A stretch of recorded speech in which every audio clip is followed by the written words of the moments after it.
Les couteaux du boucher.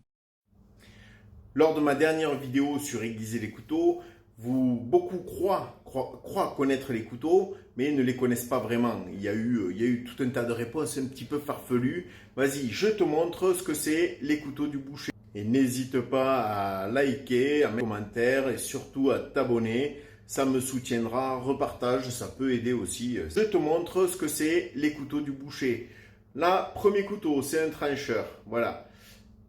Tu vois, et ce couteau, moi, je vais avoir 50 ans le 5 août. Ce couteau, je l'ai depuis mes 19 ans. T'imagines? 19 ans. Et crois-moi que je l'affûte régulièrement. Mais comme moi, j'affûte, alors affûter, c'est passé à la pierre, et aiguiser, c'est passé au fusil. Quand moi, j'affûte, j'arrive à tenir 3-4 mois sans y revenir.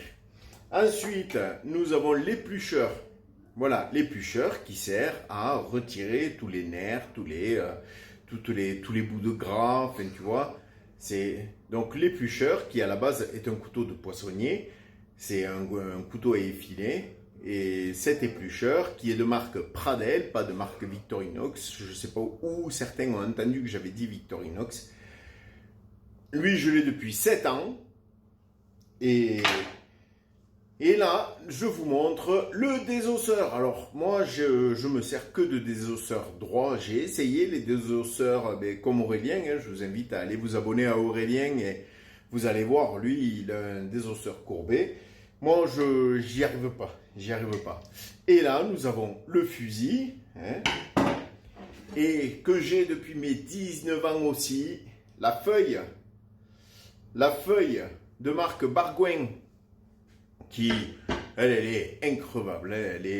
Mais celle-là, par contre, c'est pour les gros bras. C'est le 1 kg. Une feuille, normalement, c'est 700 grammes. Je pense vous avoir tout montré. Donc, au niveau de la boucherie, en tout cas, voilà les couteaux principaux. Et affûter, c'est à la meule. À la meule, on crée le fil et au fusil, ensuite, on le redresse. Donc, à la meule, on crée le fil. Au fusil, on l'aiguise, mais on le passe une fois à la meule. Par contre, on le passe plein de fois au fusil. Donc, tu le passes au fusil après pour redresser le fil. C'est ce qui fait le tranchant. Je l'avais déjà expliqué, mais apparemment, beaucoup ne l'ont pas compris. Alors, si tu es arrivé jusque-là déjà pour avoir cette information, je t'en félicite et je t'en remercie. On dit merci qui? Merci saveur corésienne.